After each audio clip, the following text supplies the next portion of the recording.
투자하기 좋은 환경입니다. 왜 그렇게 말씀드리냐면요. 그러니까 내년에는 여러분들이 이러나 저러나 여러분들이 자산을 내가 이거 안전빵이다 하는 걸로도 4%는 받을 수 있다는 것입니다. 그 다음에 우리나라는 아시다시피 이제 기업의 지배구조 문제라는 것, 이것은 늘상 있어 왔고요. 지주회사가 100% 갖는 것이 아니라 좀 되면은 이렇게 물적 분할을 해버리고 뭐 이런 일들이 일어나고 하는 것들이, 그 다음에 배당도 요즘 많이 나아졌습니다만은 아직은 미국의 배당 환경에 비해서는 많이 열악합니다.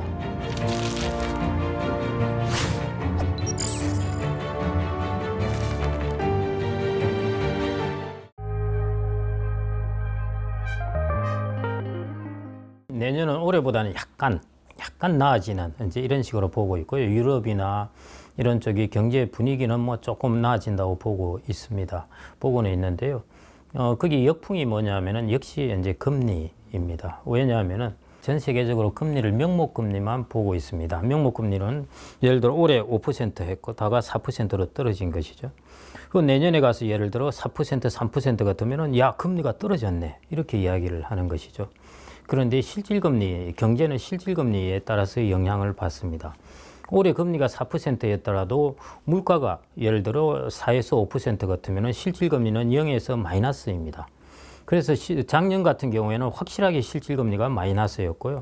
올해도 실질금리가 마이너스나 0이나 이 정도였습니다. 그런데 내년에는 물가 상승률이 뚝 떨어지면서 실질금리가 플러스가 됩니다. 우리가 명목금리는 낮아진 것 같은데요. 여전히 실질금리는 플러스로 유지되고 있는 것이죠. 이런 부분이 이제 내년 경제에 약간 영향을 주게 될 것이고요. 그래서 내년 경제는 이게 전환기라서 사람들이 정말 헷갈립니다, 사실은. 그래서 우리가 예측오차들이 많이 생겨날 겁니다. 코로나19에서 코로나19가 끝나면서 전환기가 오면서, 그러니까 코로나19의 전환기죠. 다 틀렸죠, 사실은. 누가 맞았습니까? 물가가 이렇게 오를 거라고 생각한 사람도 없고 금리가 이렇게 오를 거라고 생각한 사람도 없습니다. 다 틀렸어요, 모두 다. 경기도 틀렸고 물가도 틀렸고 금리 전망도 틀렸고 다 틀려버렸습니다. 내년에 이제 또 하나의 전환기가 뭐냐 하면은 이제 코로나19가 종식되고 나서 이제 3년째 접어듭니다. 3년째 이제 들어가게 되는데요. 이제 경기에 대한 부분입니다. 코로나19 때 어마어마한 돈을 풀고 돈을 찍어내고 한 것들의 효과가 다 이렇게 사라진 게 아닙니다. 이 부작용들은 그렇게 1년, 2년에서 끝나는 것이 아니라요. 수면에 이렇게 밑에 쭉쭉 흐르면서 계속 어떤 상황이 되면 또 불쑥불쑥 나타날 수 있고 하는 그런 아직 환경이 되어 있습니다. 그래서 내년은 여전히 이제 미국 경제로 보면은 경제가 이렇게 슬로우다운이 되는데 이 슬로우다운이 어떤 속도로 될 것인가 하는 것들이 지금 되게 혼란스러운 상황입니다. 그래서 전망이 이제 한 60, 70%는 경기가 좀 슬로우다운이 될 거라고 하고요. 한 30% 정도는 경기 괜찮을 것이다, 이렇게 보는 것들이 이제 좀 나누어져 있습니다. 그래서 이제 금리도 이만큼 떨어져 있죠, 사실은. 그래서 미국이 정책 금리도 뭐 1분기 인하할 것이다, 2분기 초에 인하할 것이다, 뭐 이러다가요.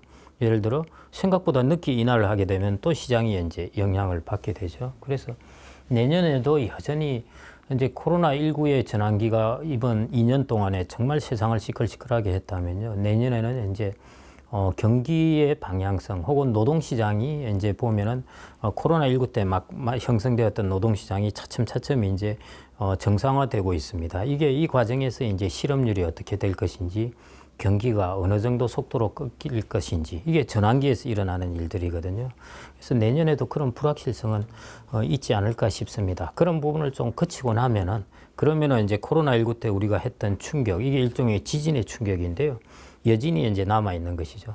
그러고 나면은 이제 여진의 충격에서 좀 벗어나지 않을까 하고요. 그러면은 이제 경제가 지금 AI가 여러 곳에서 생산성 향상을 가져온다는 것은 컨센서스가 이루어진 것 같습니다. 워낙 이번에 생성형 AI의 파워가 좀 큰 바람에요. 뭐 이게 좀 과장될 수도 있는데 미국 같은 경우는 뭐 한 0.2% 이 정도 한 20년 동안 성장률을 올릴 것이다 하는데요. 그건 뭐 어마어마하게 큰 부분입니다.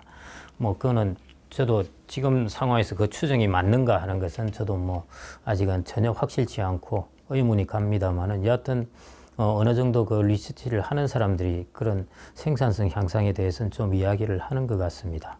그래서 이제 이러한 변화가 좀 일단락되고 나면은 AI의 생산성 향상 부분, 그 다음에 4차 산업혁명 부분의 하이테크들이 다시 이제 전열을 정비해서 움직여 나가는 그런 시대가 되지 않을까 싶습니다.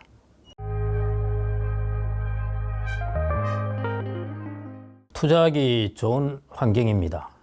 왜 그렇게 말씀드리냐면요. 투자하기가 편하려면은 기본적으로 채권금리나 예금금리가 높아야 됩니다. 이게 낮으면은 투자하기가 정말 어려워요. 내가 믿는 구석이 하나 있고 그 다음에 위험자산을 투자하면은 사람이 좀 마음이 놓여요. 그런데 금리가 0% 시대는 믿는 구석이 없다는 뜻입니다. 내가 채권이나 예금을 넣어놨는데 1%도 안 주는 겁니다. 이게 우리가 자산 운용하기 제일 어려울 때입니다. 어디를 도망하더라도 수익률을 주는 곳이 없어요. 그런데 지금 같은 경우 미국은 이제 뭐 4%이고 우리나라는 뭐 3%대로도 접어들고 그랬습니다만은 여하튼 채권 전체 평균적인 금리로 보면은 한 4% 정도 되고 예금 같은 경우에도 이제 우리가 조금만 찾아보면은 4% 1년짜리 예금 금리를 줍니다.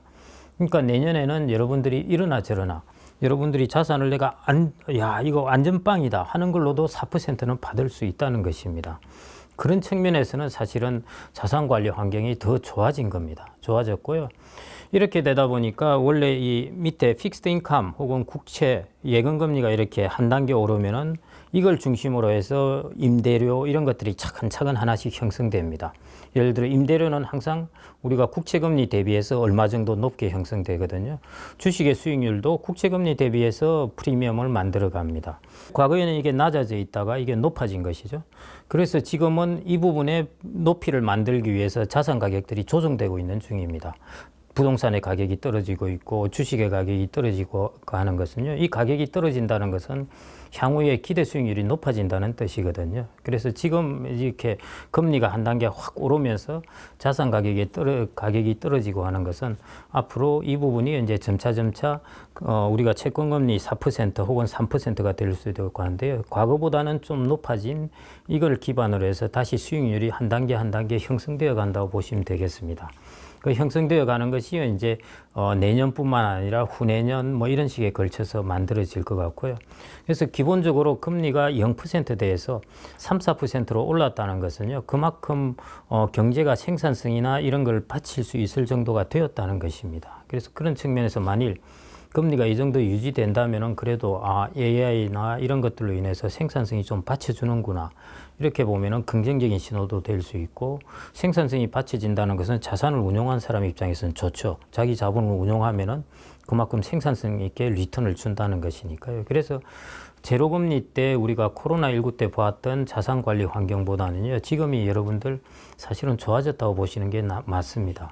제로금리 때 여러분들 받쳐주는 것이 없으니까요. 그냥 여기저기 투자했습니다. 뭐 코인도 투자하고 대체 투자하고 매자닌 투자하고 뭐 온 곳곳에 투자했다가 그 다음에 코로나19에 금리 오르면서 다 이제 폭삭하게 된 것이죠. 그래서 제로금리 때는 정말 자산 운용하기가 어렵습니다. 그런데 지금처럼 이제 금리가 어느 정도 1단계 올라가 있으면요. 그래도 상대적으로 여러분들 아마 자산 가격의 변동성이나 혹은 여러분들 자산 배분하기가 과거에 비해서는 조금 편해졌다 볼 수 있겠습니다. 여러분들 예금만 한 절반 넣어놔도요.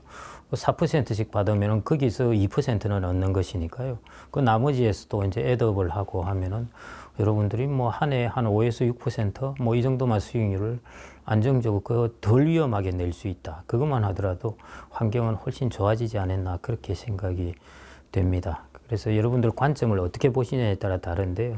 코로나19 때 막 주가가 오르는 걸 보시다가 지금 봐서 이건 뭐 재미없다 하실 수 있는데요. 여러분들이 자산을 안정적으로 운용하기에는 그래도 코로나19 때보다는 훨씬 좋은 환경으로 바뀌었다고 보시는 게 맞겠습니다. 한국 시장의 장점은 자본차익 비과세입니다. 그 다음에 여러분들 상식적으로 한번 보십시오. 여러분들이 미국 시장에 투자하는 것의 가장 단점은 거기 있는 기업을 속속들이 모른다는 것입니다. 한국 시장은 안다는 것이죠. 만일 여러분들이 지수를 산다면 그럴 필요 없는 것이죠. 종목을 알 필요가 없는 것이죠. 그러면 당연히 미국 시장이 유리해지는 것입니다. 그 다음에 우리나라는 아시다시피 이제 기업의 지배구조 문제라는 것, 이것은 늘상 있어 왔고요.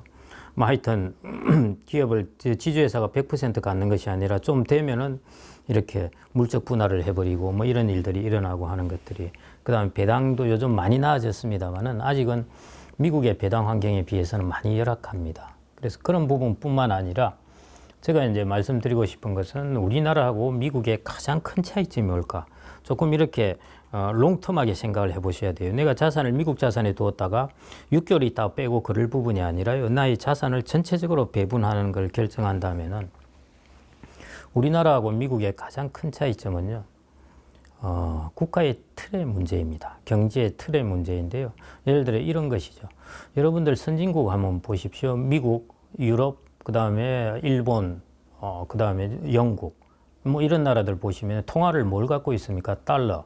그 다음에 유럽은 하다가 유로화로 통합해 버렸습니다. 그리고 유로화 갖고 있죠. 옛날 이탈리아 리라화 뭐 이런 거 등등 좀 통화가 약하다가요.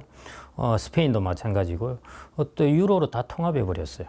그 다음에 일본 엔화, 그 다음에 영국의 파운드화, 그 다음에 캐나다 달러, 여러분 대만 달러, 호주 달러 다 이름을 뭐라 붙여놨습니까? 그 나라들 달러라고 붙여놨어요. 그리고 어느 정도 달러에 페그하려고 하고 있습니다. 그런데 우리나라는 대단하죠. 우리나라는 원화를 갖고 있습니다. 그런데 이게 한편으로 우리나라의 통화가 과연 선진국의 통화처럼 안정적이냐 하는 것이죠. 그게 저는 우리나라가 선진국이 되는 데 있어서 가장 장애 요인 중에 하나가 혹은 도전 과제가 이 통화라고 보고 있습니다. 그런 면에서 미국은 압도적으로 기축통화를 갖고 있는 것이죠. 그런 면에서 미국은 틀이 튼튼합니다. 그 말은 무슨 말이냐면 위기가 오면 돈을 풀어도 돼요. 우리나라는 위기가 오면 돈을 풀면 환율이 치솟아 올라버립니다. 뭐 할 수 없이 우리가 내핍을 할 수밖에 없어요. 그런 상황에서 이제 틀이 튼튼한 것이고요. 또 하나의 국가의 틀을 결정하는 것은 인구입니다. 우리나라 인구는 장기적으로는 붕괴 수준입니다. 그런 측면에 있어서 미국의 인구죠. 미국 1959년, 60년에 태어난 사람하고요.